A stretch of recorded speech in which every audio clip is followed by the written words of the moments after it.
bem? Sejam bem-vindos, bem-vindas. Eu sou a Adriana Couto, sou jornalista, apresentadora e vou estar aqui com vocês para conduzir o painel Aprendizado Social para um Futuro Automatizado, Inclusivo e Sustentável. O objetivo dessa conversa nossa aqui é entender como se combina ciência e tecnologia com empatia, com sensibilidade, criatividade, tudo isso para garantir um futuro mais diverso e mais inclusivo. E a gente tem aqui convidados com uma atuação destacada nesse assunto. Quero apresentá-los para vocês. Que bom que vocês estão aqui. Tudo bem? Tudo bem. Bom? Que ótimo. Vou começar com você, João. O João Souza, que é empreendedor social, reconhecido pela rede global Ashoka, cofundador e também diretor de novos negócios e parcerias do Favela, uma organização social que atua no ecossistema de empreendedorismo, educação, tecnologia e inovação por meio de projetos e programas que fortalecem iniciativas de impacto socioambiental e econômico positivo. E ele também é futurista. Eu gosto desse termo, futurista, e um dos fundadores da consultoria Futuros Inclusivos, que tem como objetivo criar futuros diversos, plurais, para as pessoas e para as organizações. Que bom que você está aqui com a gente, João. Muito obrigado. A Liliane Vicente, que também está aqui com a gente, alagoana, 24 anos, CEO da Amites, que é um negócio de impacto socioambiental que atua através de um delivery virtual de sistemas hidropônicos sustentáveis de baixo custo. E tudo isso para atenuar a má distribuição de alimentos e também gerar renda. Esse ano, ela ficou em segundo lugar na edição brasileira do Prêmio do Estudante Empreendedor Global. Então, ela tem muito que contar para a gente, muito o que refletir. Muito obrigada pela sua presença. Obrigada. E para finalizar, para fechar essa mesa, a gente está aqui com a Silvana Bahia, que é co-diretora executiva da OLAB, coordenadora da Preta Lab, que é uma iniciativa de estímulo às mulheres negras na tecnologia e na inovação.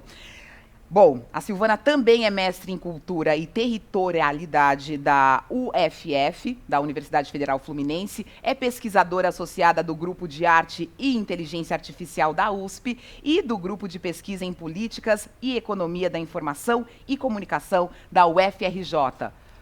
Temos aqui convidados que podem, sim, ajudar a gente a entender, a gente ter um painel, um quadro do que a gente pode esperar e de ações em relação à tecnologia e inovação, né? Então, vamos abrir um pouco, pensando até nesse tema desse painel. Como é que a tecnologia, como a inovação na educação podem garantir e podem ser aliadas para a gente fazer uma aceleração de um futuro mais diverso, mais plural, mais inclusivo? Posso começar com você, João? Claro, claro. Eu acho que muito essa questão do papel da inovação na educação, ele vem muito relativo à questão de liberdades, né, dos acessos, das oportunidades, né, porque a gente tem hoje modelos educacionais que eles são muito mais voltados para a questão de gradação das pessoas, se ela é um técnico, se ela é um especialista, se ela é um mestre, se ela é um doutor, e muito pouco voltado para a questão da prática das tecnologias, né? Então a gente começou a ter um distanciamento da parte de educação e a parte de tecnologias, e eu estou falando de tecnologias para além dos bytes e bits, né? Eu estou falando também de tecnologias, e até a receita de um bolo pode ser uma tecnologia e várias outras coisas, né? Então assim, eu acho que a inovação está realmente na gente olhar novos modelos, né? E a gente, por exemplo, o que eu gosto muito, assim, em projetos que eu estou envolvido, é trabalhar a perspectiva de letramento, né? Do mesmo jeito que a gente olha para uma perspectiva de uma pessoa que está aprendendo a ler, a escrever, como é que a gente pega a tecnologia, por exemplo, e começa a atuar com letramento tecnológico, né? Levar isso numa linguagem e numa forma de aprendizagem inclusiva para essas pessoas. Sim.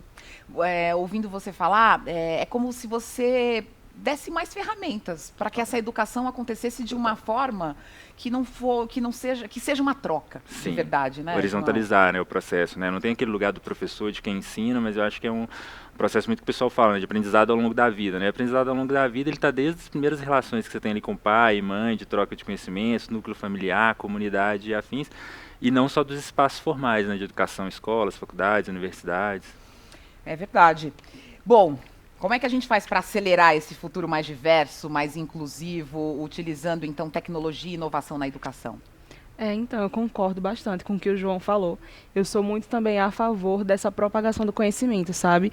Embora eu acredite que também ele não está sendo propagado como deveria, nem todas as pessoas têm o acesso, mas quando você repassa o conhecimento tecnológico, a inovação, as pessoas, os jovens, as crianças, eles tendem a ter uma criatividade despertada, né? Então, a gente aqui trabalha muito com social, a gente consegue observar que através dele a gente consegue preencher vários espaços, né, na sociedade e na educação, com a educação também não é diferente. A partir do momento que aquela pessoa, aquela criança, aquele jovem, ele tem esse conhecimento automaticamente, pelo menos com a experiência, com a vivência que eu já tive em algumas comunidades, com algumas pessoas, eles tendem a ter um sentido mais aguçado, sabe, para a inovação, e eles conseguem passar a observar novas perspectivas, sabe, que antes eles não conseguiriam enxergar tão facilmente. Então, eu acredito que esse conhecimento propagado, essa propagação da inovação e da tecnologia,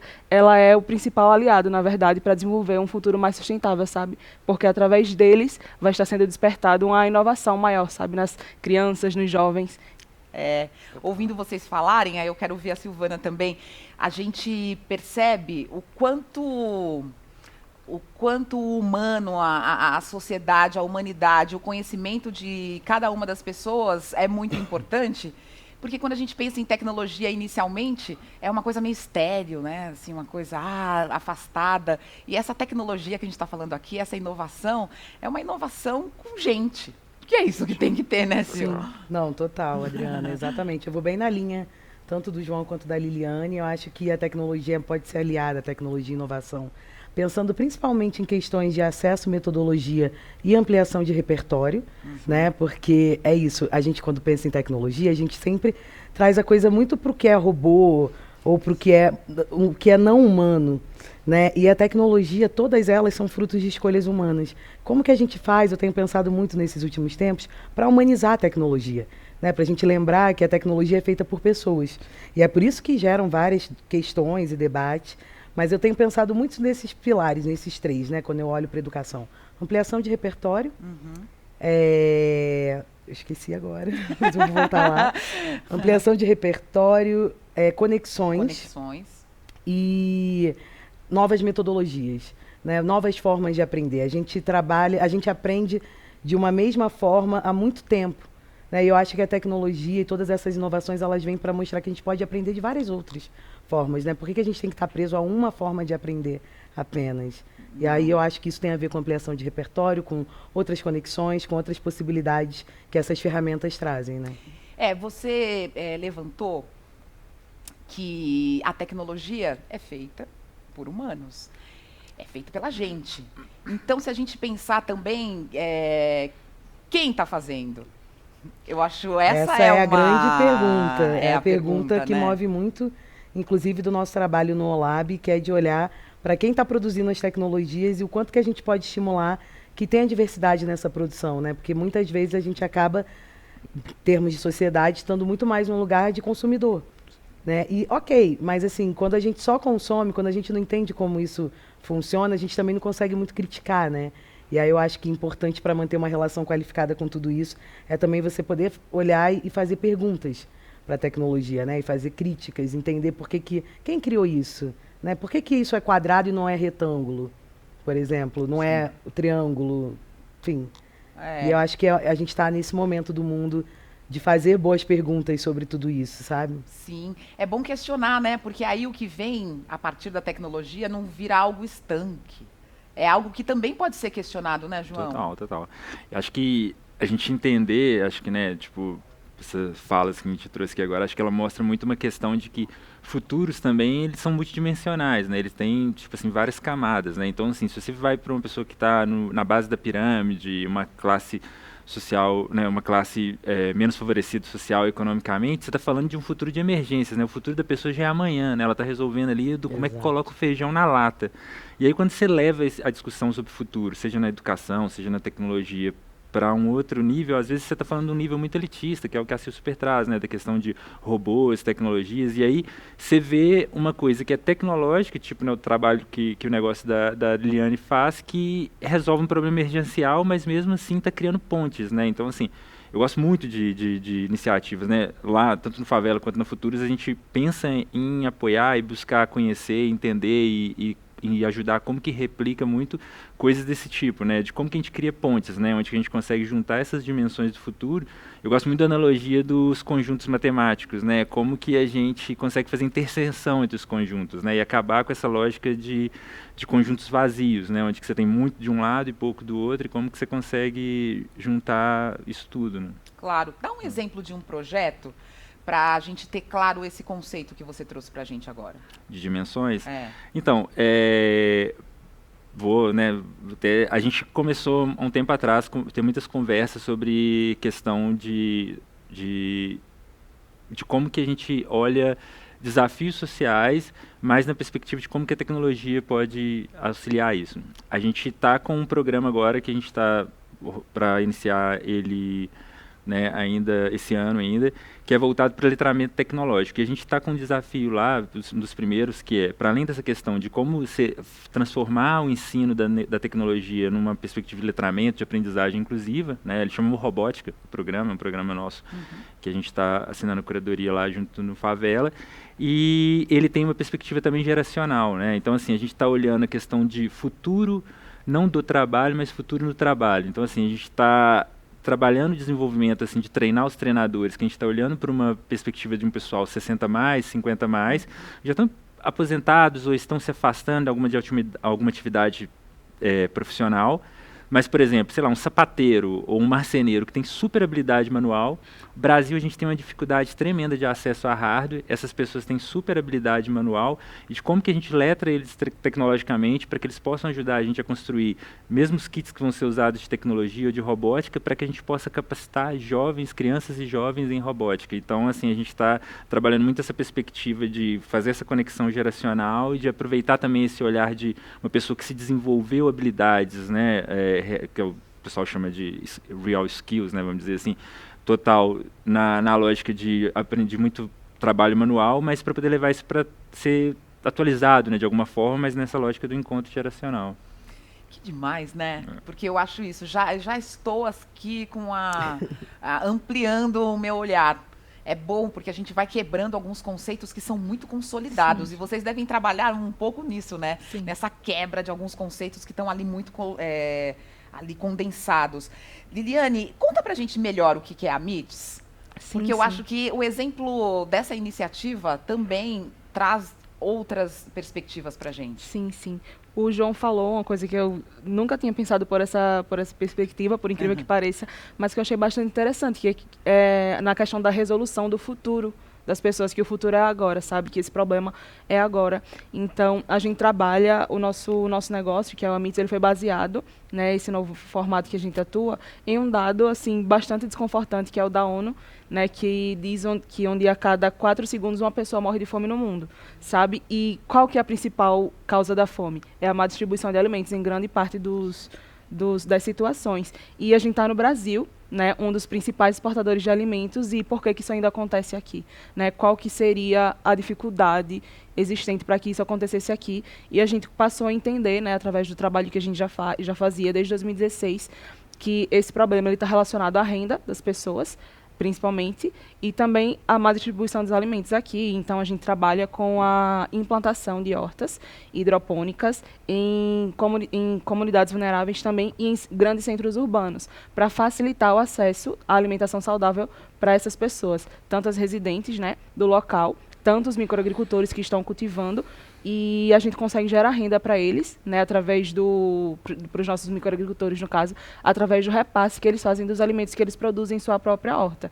Então, a gente cria 2 redes, na verdade, eu estava falando para eles de hoje lá fora, que a gente cria 2 redes, uma de microagricultores, que são as pessoas que recebem as nossas hortas, e uma da própria sociedade ao redor do microagricultor, que está conseguindo ter um acesso facilitado a esses alimentos. Porque muitas vezes, nas grandes cidades, aqui São Paulo é um grande exemplo, que na correria do dia a dia a gente se alimenta dificilmente com alimentos saudáveis, né? Então, isso acarreta em diversos problemas, tanto para a nossa saúde futura também, quanto para a questão da fome mesmo. Por isso que a gente gosta também precisa, na verdade, atuar com a comunidade vulnerável. Então, essas hortas, elas foram desenvolvidas da forma que a gente trabalha por um engenheiro agrônomo lá de Alagoas, onde a gente atua, que foi um parceiro nosso nessa criação, e ela tem um formato barateado, tá? Para a gente também conseguir cumprir com alguns pilares ambientais, alguns aspectos ambientais. Então, a gente utiliza pallets, reutiliza, na verdade, pallets e garrafas PET para a construção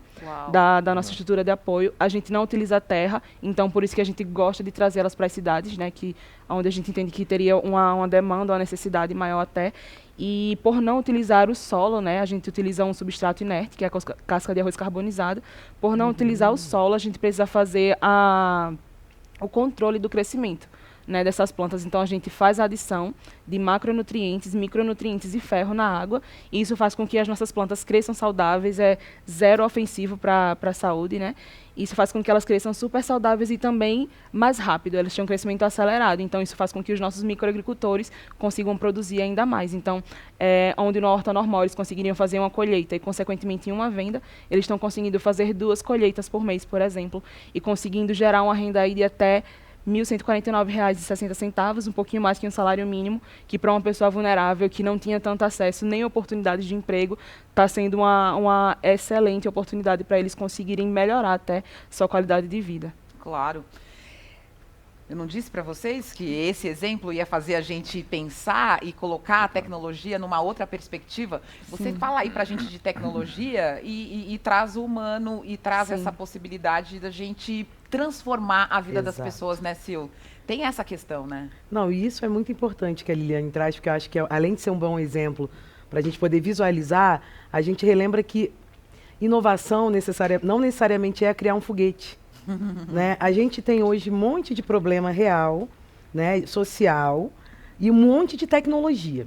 E aí, quando eu comecei a me apaixonar por tecnologia, eu pensava, mas se a gente tiver muita tecnologia, daqui a pouco a gente já não vai ter problema social. Só que a gente vê que a gente tem um monte de tecnologia hoje e a desigualdade social não diminuiu.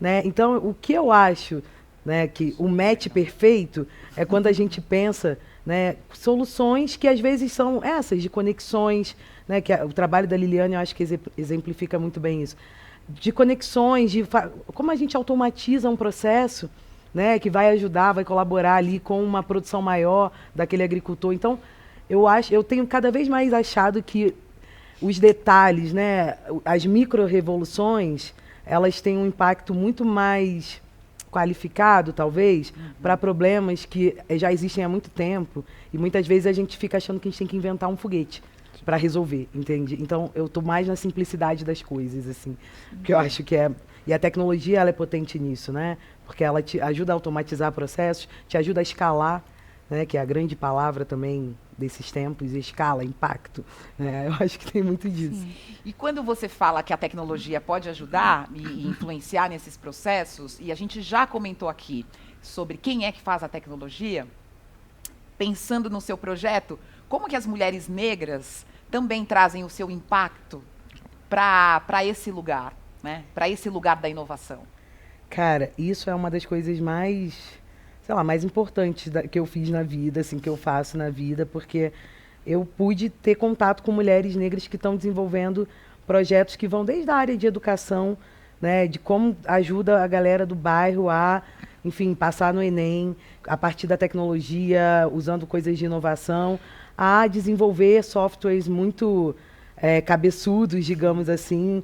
Eu acho que o que é o grande diferencial, né, dessa rede de mulheres negras, que é o Preta Lab, e de outras mulheres negras que também não estão necessariamente na rede do Preta Lab, mas que estão desenvolvendo, pesquisando, criando e produzindo, é que a gente consegue trazer outros olhares que eu acho que, em geral, por quem cria as tecnologias hoje, né, que é um grupo muito padrão, né, de pessoas, não dá para contemplar. Não. E a inovação, ela vem exatamente desses lugares que a gente acha que, tipo, não...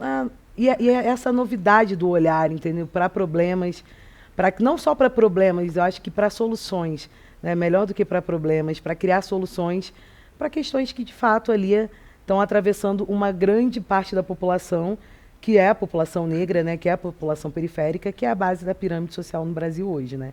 Claro que isso ainda é muito pouco, a gente precisa ter mais espaço, né, para essas mulheres desenvolverem, criarem, não só as mulheres, mas homens negros, pessoas de periferias, pessoas trans, enfim, porque eu acho que a gente precisa, como eu estava falando antes, as respostas que a gente quer, talvez elas não venham de onde a gente sempre achou que viriam, né? E eu fico achando que a gente precisa abrir brechas, portas, para que outras pessoas também possam pensar soluções, sabe? Claro. João, continua, porque você está concordando, eu estou pensando. Tô O super João aqui, vai tô falando acrescentar, tenho Não, certeza. super, super. E acho que tudo isso permeia muito a questão do acesso, né? Quando Total. a Liliane fala a questão de uma tecnologia que é barata e que você consegue fazer em espaços urbanos, aí eu já comecei a pensar o tanto de laje que tem na favela, lá onde que eu moro, e eu falei assim, cara, tem que conversar com a Liliane na hora que A gente terminar já esse pensou em evento, conversar. porque né, De tem uma laje, perspectiva. E é que é muito disso, né? O Brasil, a gente tem um problema, não só do Brasil, mas outros países também, mas assim, nós moramos aqui, nós estudamos aqui, né? Por mais que a gente teve alguma oportunidade de ter algum acesso de alguma educação até fora, mas a gente estuda aqui. O Brasil é um país que ele não trata a educação como uma ciência, né? É separado, né? Você tem o Ministério da Ciência e Tecnologia, você tem o Ministério da Educação, e aí tudo está separado, e aí você vê que toda a lógica, por exemplo, de uma educação que tem um olhar muito para o técnico para poder criar mão de obra para a indústria lá atrás, você vê todo como é que essa evolução vai surgindo, e quando você está falando de tecnologia, você tem muito mais a iniciativa privada olhando para isso, mas também para atender uma demanda da iniciativa privada. E o que a gente faz ali no dia a dia? Porque quando a gente está criando tecnologia, quando a gente está dando acesso à tecnologia, a gente também está trabalhando com aprendizagem e educação. Então tem uma ciência envolvida ali. Claro. E aí as pessoas às vezes não conseguem entender muito, né, que tudo que se trata da educação deveria ser tratado com a ciência, né? Em Coimbra, por exemplo, quando eu estive estudando lá, a gente tem a faculdade de Psicologia e Ciências da Educação. Então assim, todo educador é um cientista, porque por mais que um professor forme pedagogia, quando ele vai para a sala de aula, ele vai ter que entender como é que aquela turma funciona, criar um novo método de fazer o repasse daquela aprendizagem, entender como que a educação se dá. E isso, né, é desvalorizado no Brasil por questão de salário, por questão de acesso a recursos e toda essa coisa. E tem uma outra coisa que vem me incomodando ultimamente, o Favela, a gente começou lá no Favela a trabalhar muito com educação empreendedora, desde o início, trabalhar apoio a empreendedores. E a gente veio ao longo, né, de 7 anos começar a questionar o que é isso, que empreendedorismo é esse que a gente trabalha, o que é educação empreendedora. E lendo, né, algumas pesquisas recentes que saíram do IBGE e do PNAD, afins sobre dados sobre acesso à educação no Brasil, né, o mais recente que eu vi foi o último que eu vi que saiu em 2020, falando sobre como a questão racial e a questão territorial influencia no acesso à educação das pessoas no Brasil. E aí a gente começa a olhar os números de programas que o Favela faz, de programas que outras organizações que trabalham com empreendedorismo fazem, e a gente começa a ver que quanto mais vulnerável as pessoas, mais acesso à educação empreendedora elas têm e mais a educação dita formal que pode permitir ela crescer uma cientista, uma pesquisadora, uma educadora, tudo, né? Então, assim, se forma as pessoas mesmo no empreender para gerar renda, para poder pagar boleto, para poder resolver e pouco essas oportunidades que a Sil traz, que a Liliane traz realmente de desenvolver, né? Mas se a gente enxergar esse momento empreendedor como uma etapa de um desenvolvimento maior de aprendizagem, seria um caminho. Total. Assim, tem até um caso, assim, né, mineiro adora causa, né, gente? Estamos aqui para saber. E recentemente a gente fez um programa com um parceiro e no final do encerramento do programa teve alguns depoimentos das pessoas que participaram. E uma irmã estava contando a história de uma outra irmã que participou do programa, mas não pôde estar nesse evento de encerramento, contando que ela ia voltar a estudar. E aí voltar a estudar na escola formal, porque o acesso que ela teve à educação empreendedora, nas metodologias que a gente usou, mostrou para ela que, tipo assim, aprender não é tão chato assim, que ela queria voltar. Então, assim, eu concordo contigo, né? Tem, querendo ou não, esse medo também do aprender, né? A escola é um lugar onde que as crianças às vezes não querem ir quando é pequeno, e nossa, que é muito chato, e que é isso, né? Como que a gente torna isso mais atrativo também, né? Então, Você que trabalha com educação, Sil, também, né? Todos vocês trabalham, mas esse lugar do primeiro contato e dessa primeira formação como uma transição para algo que a pessoa ainda vai construir, também pode ser interessante, né? Não, eu acho super interessante e fundamental, na realidade, né? Por isso que eu acho muito que essa coisa do repertório é importante, né? Porque, em geral, sei lá, a minha geração talvez não gostasse tanto de ir para a escola. Porque a escola é um lugar que às vezes se torna muito hostil, né? E aí eu fico mais uma vez voltando, pensando, mas essas metodologias que a gente tem na escola, elas são do final do século XIX, né? E a gente já está no século XXI. E como que a gente traz as tecnologias para serem aliadas nesse processo, e não necessariamente sobre ser algo muito high-tech, né? Eu acho que tem uma habilidade que a gente precisa conservar, qualquer pessoa, para esse momento que a gente vive hoje, que é a nossa capacidade de aprender a aprender. Porque a gente vai ter que aprender a aprender o tempo inteiro, né? Tudo muda muito rápido, a única certeza que a gente tem é a incerteza, né? Então, a gente tem que o tempo todo se readaptar. E aí, eu acho que essa coisa de aprender a aprender tem a ver com essa vontade, esse brilho no olho. Como que eu posso aprender, sei lá, um conceito de geometria de uma outra forma, que é diferente da forma que eu aprendi na escola, que eu vou ter interesse nisso? Esse exemplo que o João traz é muito bacana, né? Porque aí a pessoa, depois de uma experiência dessa, ela fala, pô, quero voltar a estudar, porque agora faz sentido para mim estar numa escola, né? Então, eu acho que são muitas formas que a gente tem, né? E são muitos caminhos. Eu adoro essa ideia de experimentação, de misturar o low-tech com high-tech, de misturar habilidades, de misturar temas, assuntos, fazer outras conexões e outros caminhos. Eu acho que isso é muito potente para estimular assim, o interesse e o aprendizado, sabe? E para a gente caminhar nessa direção, que é dessa pergunta inicial desse painel, né? Como fazer a sociedade mais diversa, mais inclusiva, a partir da educação e das tecnologias. A educação-aprendizagem está dentro do seu projeto, Li? Sim, né? sim. A gente tem todo um cuidado, porque a gente acredita, eu acredito que em todas as situações, em todos os negócios ou em todas as soluções, acredito que a da Cia, do João também, nada adiantaria a gente estar fazendo esse trabalho se a gente não quisesse propagar isso para o futuro, sabe? Então, a gente tem uma base muito forte de conseguir mostrar para as pessoas, dentro da nossa temática, claro, o que seria soberania alimentar, qual que seria a importância dessa pessoa, da formação desses cidadãos, na verdade, para o futuro, sabe? Em relação ao ambiente, em relação a perspectiva que eles possam ter. O João falou um pouquinho de que ele é mineiro, gosta de um caso, eu não sou mineira não, sou lagoana, mas eu adoro um também. E eu vou trazer um aqui para justificar um pouquinho essa minha resposta, que foi um trabalho que a gente fez, inclusive, em parceria com a escola da rede municipal, lá de Maceió, onde a gente conseguiu observar que as crianças, elas estão, daquela escola, né, elas estão muito... tudo que elas pensam está muito relacionado àquilo que ela está vivendo, sabe? Aquele contexto que ela está inserido. Infelizmente, a gente estava trabalhando com uma escola de um bairro muito vulnerável, onde a criminalidade é muito forte, e a gente fazia um diagnóstico com eles, onde a gente perguntava o que você quer ser no futuro. Então, a gente planejou que a gente ia fazer 2 diagnósticos. Um no começo da experiência que a gente ia fazer com eles, experiência que eu digo de proporção para eles, tá? Um no começo da atividade que a gente ia fazer com eles e um depois, até para a gente conseguir entender, né, qual contexto que aquelas pessoas estavam inseridas e qual contexto a gente conseguiria trabalhar com elas no futuro ou acrescentar na vida delas, e a gente perguntava para elas o que você quer ser no futuro.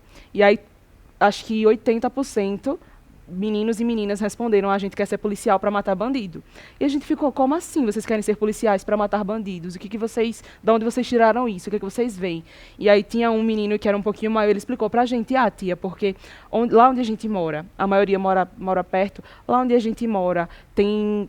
Quase todo dia passa policial, eles vêm atirando, é muito legal, é muito massa, a gente gosta muito de ver, sabe? Aí um já falou: porque eu quero ser, porque mataram meu tio, então eu não quero que isso aconteça mais com a minha família. Então, é algo que choca, é algo que crianças que estão inseridas num contexto desse, que não têm acesso a essa educação que a gente está falando aqui, a esse conhecimento que a gente consegue passar através dos nossos trabalhos, é um pouco complicado, ela vai se desenvolvendo daquela forma. Então, por mínima que tenha sido a experiência que a gente fez com eles, a gente viu que a gente conseguiu, pelo menos naquele momento, a gente teve algumas experiências com eles, depois a gente viu que isso se manteve, mas a gente conseguiu mudar um pouquinho essa perspectiva do que o mundo, ele não é só aquilo, sabe? De que elas podem ir além. Então, na nossa equipe, a gente tinha pessoas que estudavam administração, jornalismo, engenharia ambiental, e no segundo diagnóstico a gente perguntou para eles, o que vocês querem ser agora?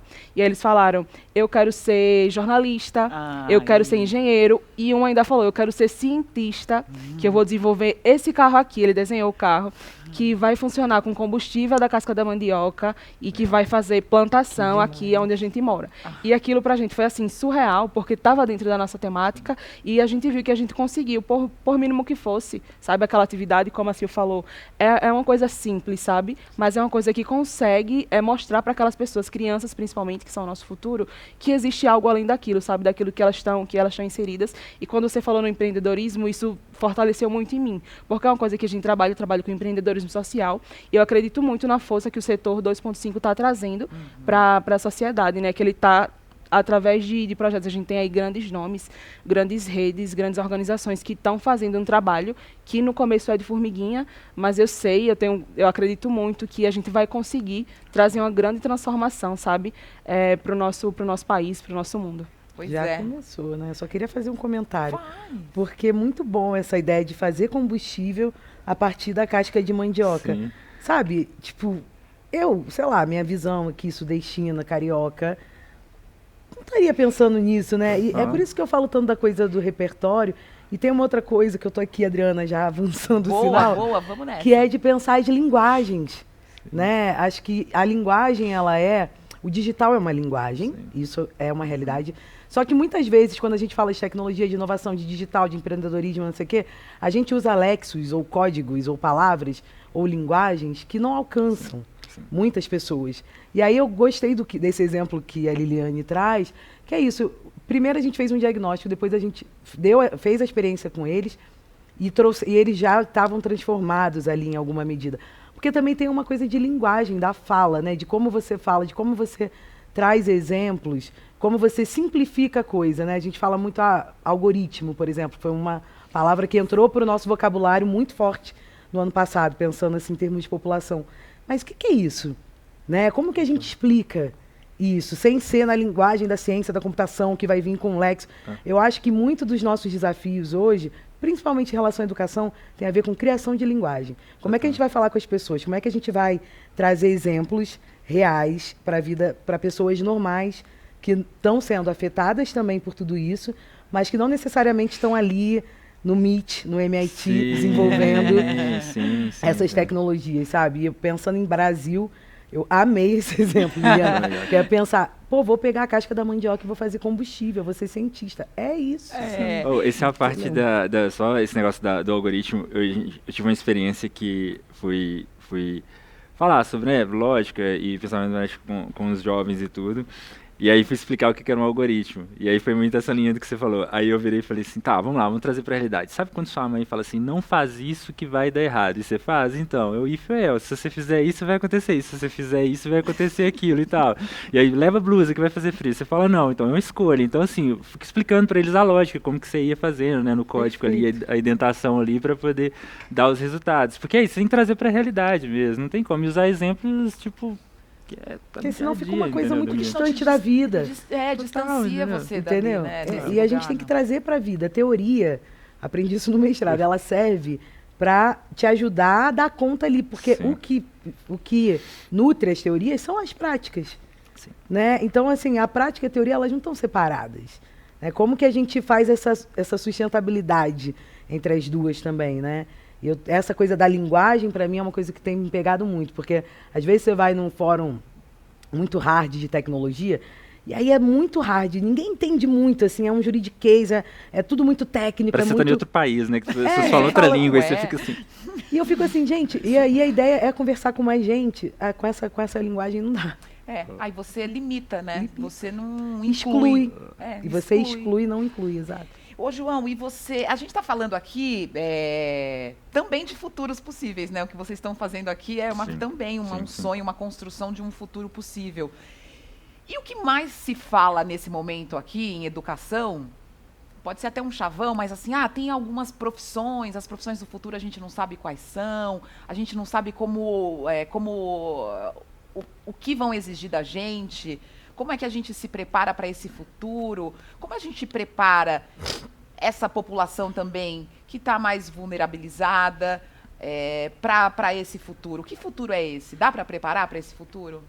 Eu acho que assim, um foco muito grande, acho que até que a gente está amarrando muito nisso nas pessoas, né? Eu acho que o foco é como que a gente pensa essas pessoas que hoje estão nesses grupos, né, vulnerabilizados historicamente, né, socio e economicamente, para eles continuarem existindo no futuro, né? Sair desse lugar que a Sil trouxe lá atrás dos robôs, da automação muito gigante, assim, essa coisa muito surreal e muito distante, né, muito distópica, assim, quando você pensa na grande massa da população que vai ter que existir no futuro.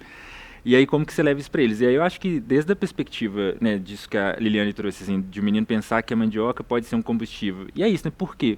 Por quê, né? Não pode ser? Como é que é? E aí vai lá, conversa com a Universidade Federal, que tem algum pesquisador que já está pesquisando isso, e aí a gente, de alguma forma, um programa tipo o Olab faz, ou tipo Favela faz, ou tipo outras organizações fazem, tipo assim, começa a mostrar para esse menino funcionamento de tecnologia. Eu, por exemplo, tive uma sorte, assim, foi um privilégio, assim, que meu ensino médio, porque eu aprontava muito na escola, então eu, na minha época o Senai era, né, o ensino técnico era meio que quase um reformatório, né? Mandava os meninos que davam muito bagunça na escola formal. Eu fui fazer ensino médio, fui para ensino técnico. E para mim foi muito bom, né? Eu nunca trabalhei propriamente dito na área de mecânica, de manutenção industrial, que é onde que eu né, tive essa graduação técnica lá, mas eu pude aprender muito sobre tecnologia, sobre ferramentas, e funcionamento de motores, e aí é isso, né? O menino traz essa pergunta, né? Acho que esse exemplo, acho que responde um pouco. O menino traz a questão da casca da mandioca para combustível, e aí, sei lá, a Liliane busca lá um curso técnico, alguém que tem um instrutor de mecânica e traz para explicar para esses meninos como é que é um funcionamento de um motor e qual que aí já traz uma pessoa de um curso técnico de química para poder explicar como é que é a composição de um combustível, quanto que ele tem que ser inflamável para poder fazer esse motor. E aí começa essa lógica de futuros possíveis. E aí o menino fala assim, eu preciso montar uma estrutura. Aí ele corre no serralheiro que tem lá na periferia que ele mora e fala assim, estamos precisando de uma estrutura disso. Ah, precisa de um motor. Aí o cara tem lá um motor velho de uma mobilete parada lá, jogado lá. Então, assim, como que a gente começa a olhar para essas coisas que estão em torno da pessoa e que poderia ser resíduos, poderia ser lixo, poderia ser muita coisa e traz para o próximo, né? Tira desse lugar do distante, né? Então, assim, eu acho que preparar as pessoas para o futuro é isso.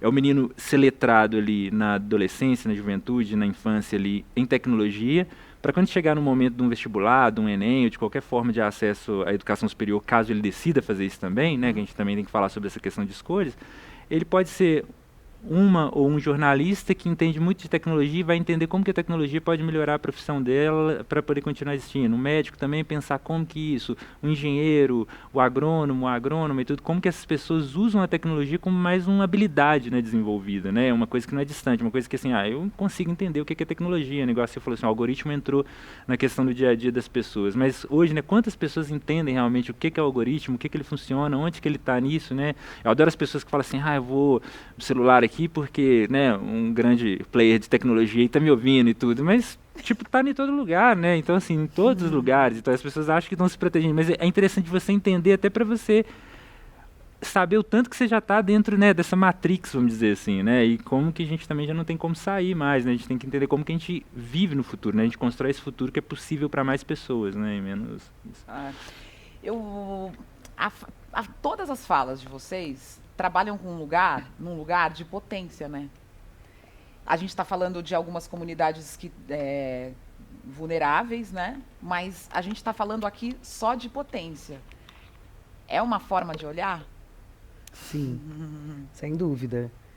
Porque acho que também, pensando no Brasil, né? Pensando todas as maiorias silenciadas que existem nesse país, para usar uma frase da Lélia Gonzalez, né? Porque não somos minorias. Acho que essa ressignificação também de um lugar de ausência para um lugar de potência é muito importante, porque senão você não tem autoestima, né? E eu acho que eu, pelo menos, uso muito o otimismo como uma ferramenta, não como um estado de espírito. O otimismo, para mim, não é um estado de espírito, é uma ferramenta para continuar acreditando, fazendo o que eu faço, enfim, desenvolvendo. Tem horas que não dá certo, tem horas que a gente vai por outros caminhos, mas a gente estava falando muito no começo, o quanto que o erro também é importante para a gente aprender, e a gente não é criado numa cultura onde o erro é valorizado, geralmente, né? Se você errou, você já está excluído, você está fora. Acabou. E isso é uma coisa muito legal que eu aprendi dentro desse contexto de cultura maker, né? De cultura do faça você mesmo, que o erro é uma coisa super interessante, porque o erro também te dá outros elementos, te dá outros caminhos, né? E quando a gente olha pensando sociedade, vulnerabilidade social, erros, possibilidades, potências, né? A gente fica assim, cara, tem muita coisa interessante, tem muita coisa legal que não aparece. Por que que essas coisas não aparecem? Por que que essas pessoas não estão aparecendo? Né? Eu não estou querendo romantizar a falta de estrutura, jamais, Não, porque gente. isso é uma realidade, né? A gente sabe que também falta de estrutura, e aí são várias camadas, a gente está falando de política pública, de várias outras questões, mas como é também poder valorizar esses saberes, que eu acho que é uma das coisas mais ricas que o Brasil tem, né? Que é isso que o João trouxe como exemplo, a Liliane falou super bem, desde o menino da mandioca, da casca da mandioca, ao cara que entende de automatização, de carros, etc. Como que a gente dá match com isso, né? E até porque eu acho que as soluções, elas vêm não de um lugar só, não existe uma bala de prata, né, para a complexidade dos problemas que a gente vive, tanto na educação quanto na sociedade como um todo. Então, como é trazer várias áreas de saber para poder dialogar e pensar isso, sabe? Eu acho que isso é muito rico. Isso é potência, né? E é nessa coisa que a gente tem acreditado, acho que muito para desenvolver as coisas que a gente tem feito nesses últimos tempos. Liliane, quer completar? E eu também aproveito para colocar mais uma questão aí. Fico pensando o que te motivou, o que te motiva nos seus projetos, porque você tem 24 anos. Sim, Né? sim. A gente está falando assim, os jovens estão aqui Estão também. aqui. João Os falou jovens isso. estão aqui. Então, o que te motivou a esse caminho que você conseguiu traçar? Só fazendo uma complementação assim bem rapidinha ao que o João falou, que é aquela questão de como tipo não fazer com que isso seja distante, que a Sil também completou um pouquinho, que é essa questão de eu sou muito muito a favor da vivência, sabe? Como é que a gente vai mostrar para, por exemplo, o público que eu trabalho é vulnerável, sabe? Como é que eu acredito que o deles também. Mas como é que a gente vai trazer que existe um futuro de inovação, de tecnologia para pessoas, para crianças, sabe? Para adolescentes e, enfim, que não tem o mínimo, assim, nesse contexto, assim, educacional, sabe? E a Silvana falou uma coisa bastante interessante, que é a questão da vivência. A gente não vai conseguir...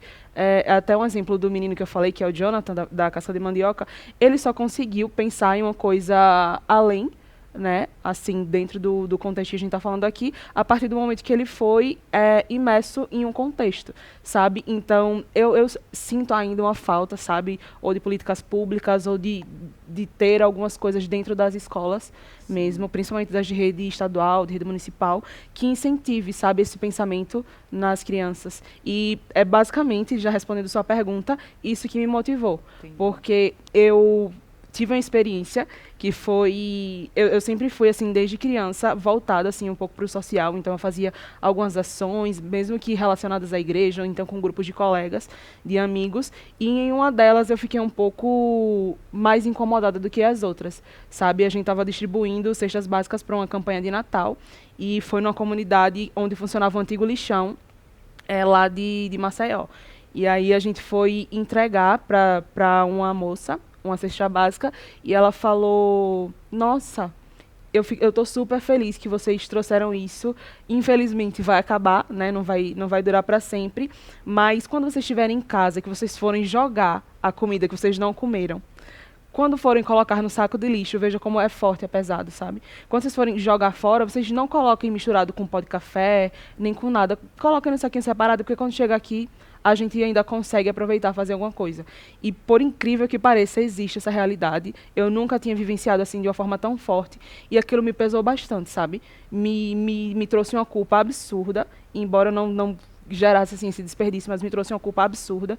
E, por mínimos que fossem os meus recursos, eu vi que eu podia fazer alguma coisa, sabe? Não só por essa pessoa, mas por diversas outras pessoas. E eu acredito muito, muito no empreendedorismo social para isso. Por isso que eu escolhi isso para minha vida. Hoje eu trabalho com empreendedorismo social através de uma MITS, através de uma outra rede também.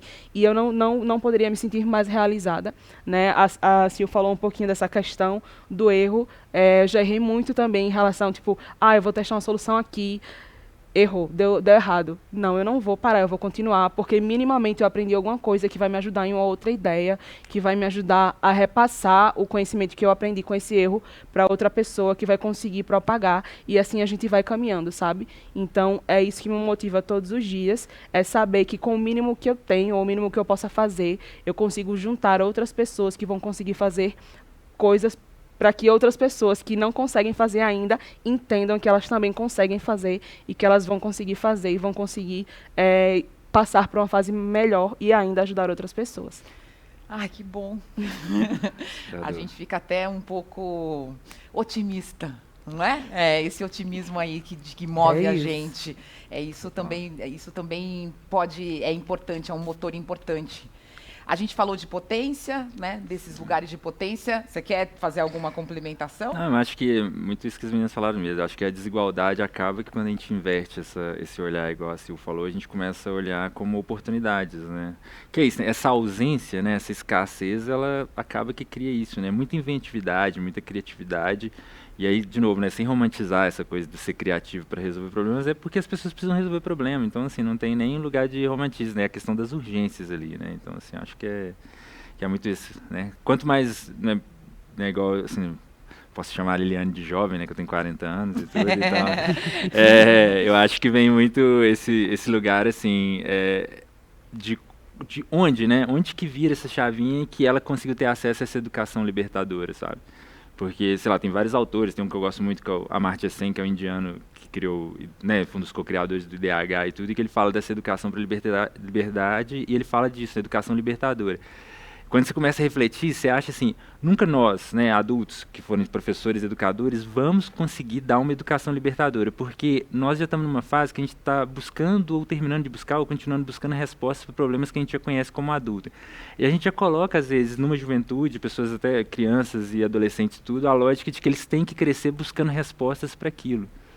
E aí, é muito legal quando você tem uma oportunidade de, às vezes, você colocar 2 jovens, 2 crianças, 2 bebês para aprenderem juntos, porque eles estão no mesmo nível. Então, assim, o que um for fazendo, o outro vai entendendo que aquilo é certo e tudo, e eles vão crescer. E a gente, tendenciosamente, a gente vai querer que as pessoas busquem respostas. Não, você tem que resolver isso, porque você tem que arrumar um emprego, porque você tem que pagar esse boleto, porque você tem que isso, né? E tal, é muito louco, assim, acho que né? Você...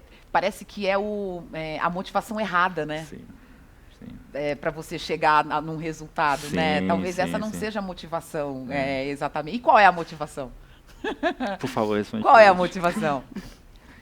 Cara, não sei. A minha tá muito ligada a uma ideia de transformação, assim, né? De como que a gente melhora a vida das pessoas, assim, como que porque não é possível um lugar tão rico, né? Onde tudo que a gente planta dá, né? Tipo, isso é uma riqueza do Brasil. Eu tenho isso também, eu ouço a Liliane falar e eu me reconheço que eu também já sou da geração do João, né? E fico assim, cara, essa chavinha, né? Ela é tão... E aí a gente sempre quer entender como é que isso... Como que aconteceu, Como né? que isso aconteceu? Quem te estimulou? Né? Eu acho que tem uma coisa que é a visão, a ampliação da visão de mundo também, né? Das coisas, assim. Hoje eu me vejo muito como uma ativista dos sonhos, né? E eu sou uma ativista dos sonhos porque eu acho, e pode parecer até um papo meio poliana, mas é porque eu acho que é a nossa capacidade de sonhar, né, com outros futuros, né? E aí trazendo futuros no plural também, porque eu acho que o futuro, ele não é né? O futuro, eles são plurais, né? Eu acredito que deveria ser assim. E essa capacidade que a gente tem de sonhar, de planejar, de desejar, ela é o que, para mim, ela é essa chavinha, entendeu? Que é essa busca. Você acha uma coisa, não é possível. Você, entendeu? E por isso que eu me vejo muito como alguém que acredita que o sonho, ele tem que estar, essa camada do sonho, porque é ele que faz a gente querer transformar as nossas realidades. Né? Então, cada vez mais me vejo como uma ativista dos sonhos, assim. E eu gosto de plantar essas sementes, assim, né? Acho que a gente tem que plantar mais sementes do que quebrar galho hoje em dia. E plantar semente, falar para esse jovem lá que ele pode sonhar, que ele pode ser um cientista. E isso muda a realidade. Né? Isso não está num lugar só subjetivo. O rapper Emicida tem uma música que ele fala, eu sou milionário do sonho. Eu Verdade. gosto muito disso. Eu sou milionário do sonho. Bom, é um sonho que a sociedade toda precisa participar, né? Sim. Aí entramos em alguns problemas. Tem a sociedade civil organizada, o poder público. E onde está o nosso engasgo aí, quando a gente pensa nessa conexão da sociedade civil e do poder público? Por que a gente não consegue ganhar uma escala nesses projetos? Esses projetos deveriam ganhar escala. Eu queria que vocês refletissem um pouco sobre essa questão. Quem começa?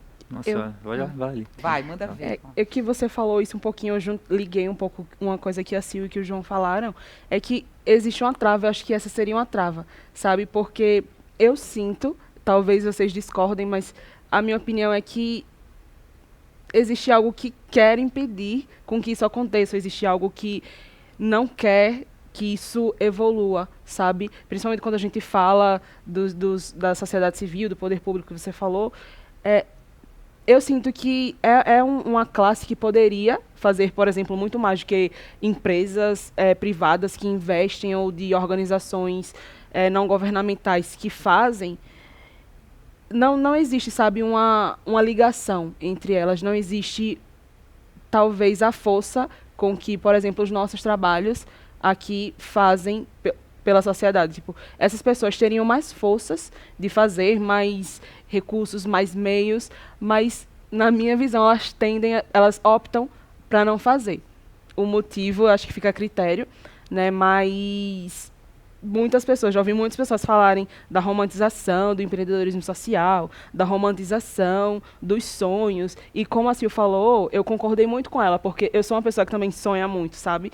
E isso, para mim, é o meu sonho, assim, por exemplo, dentro da área que eu trabalho, ver a fome acabar no mundo. É claro que, tipo, talvez nem aconteça, infelizmente, mas talvez a gente consiga fazer, sabe? Então, não existem meios fáceis para que isso aconteça. Eu acho que é um trabalho de sonhos mesmo, com pessoas que queiram fazer.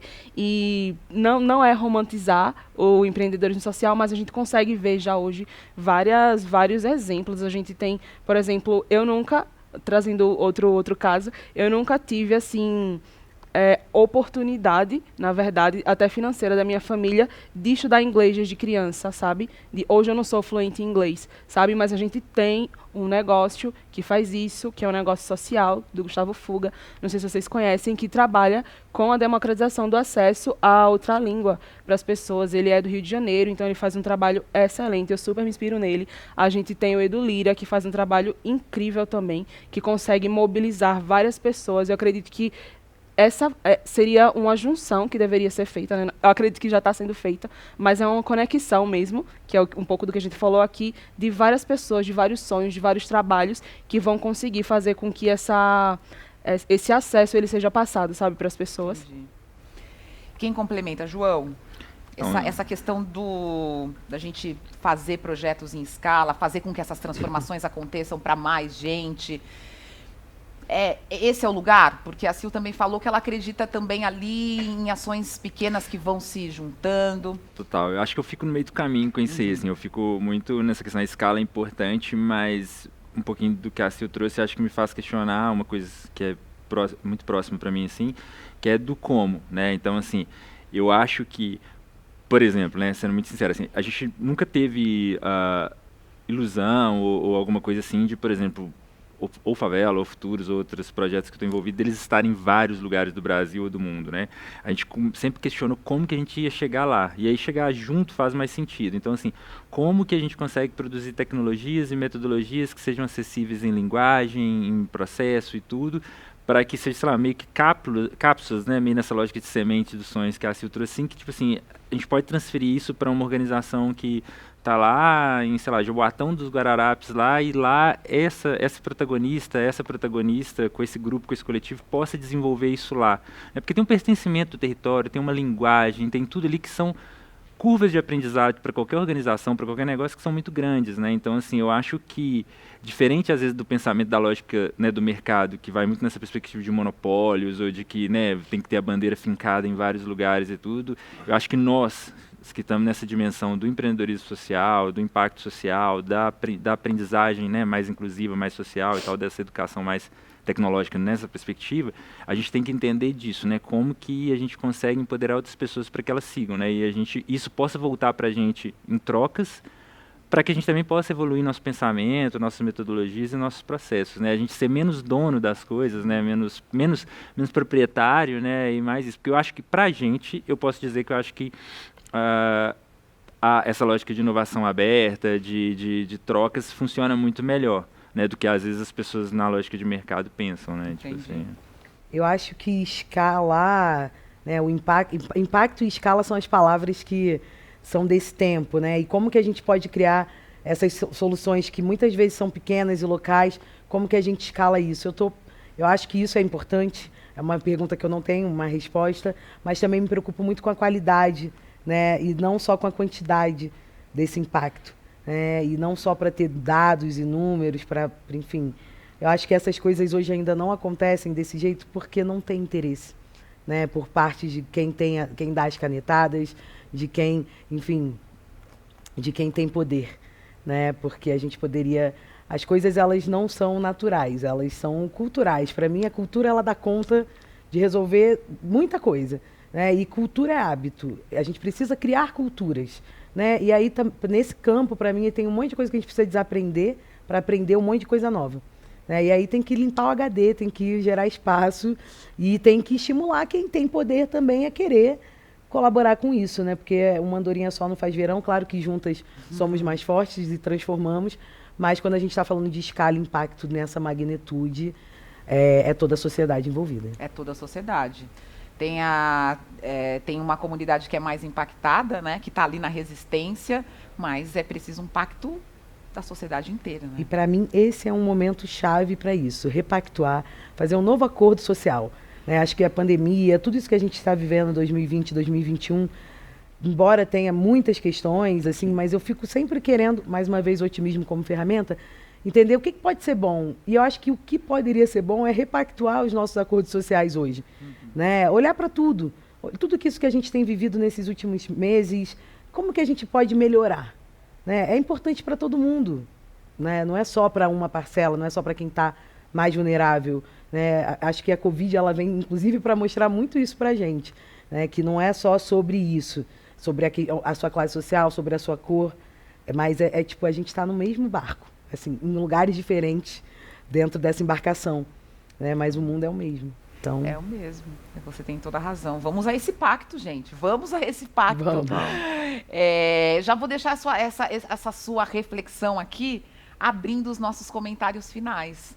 Porque eu acho que Passou é uma boa rápido, reflexão. né? Passou Bem rápido, rápido, né? realmente. É uma boa reflexão aí para fechar essa questão. E o que você me diz? Como é que a gente faz esse pacto, hein? Não vou fazer essa pergunta difícil para você, mas eu queria que você falasse um pouco sobre como você pensa que a gente pode efetivamente avançar nessa transformação, né? Eu concordo totalmente com o que a Silvana falou. Não existe, para mim, outra forma se não for todo mundo de mão dada, sabe? Tem que ser não tem que ser, mas eu vejo como um trabalho de formiguinha mesmo, sabe? Uma rede, um conhece, outro conhece, e assim vai passando para todo mundo, para a sociedade, para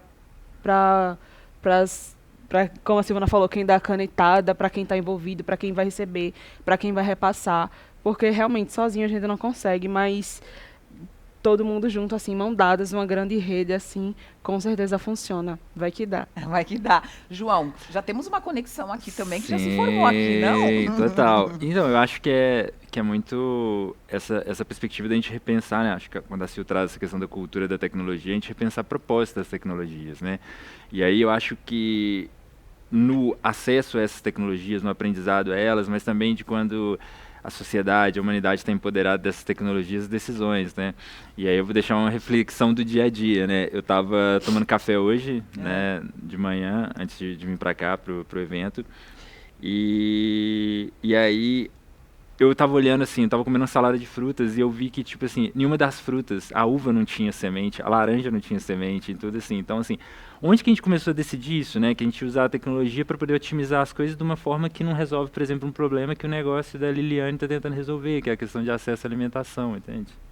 Claro. Por quê? Por quê? Entendeu? Eu acho que é isso também. Acho que tem que ser mais responsável com o uso das tecnologias e democratizá-las, né? Para que outras pessoas façam escolhas melhores do que as nossas gerações já fizeram. Eu saio aqui mais otimista, inspirada e assim com a convicção que a gente precisa realmente ter esse pacto. Esse pacto é importante e que as vozes, todas elas, têm que ser ouvidas, porque senão a gente não vai conseguir chegar em lugar algum. Sim. Quero agradecer muito a presença de vocês. Que prazer estar aqui. Voou esse tempo aqui. Quero agradecer em nome da Fundação Telefônica, ao João, à Silvana, ali. Muito obrigada. Obrigada. Agradecer a você que está nos acompanhando, que quer refletir, que quer pensar sobre a nossa sociedade, que esteve aqui com a gente. O nosso evento continua, então por isso, fique de olho na programação. Continue com a gente. Foi um prazer estar com vocês, um prazer estar com vocês. Muito obrigada.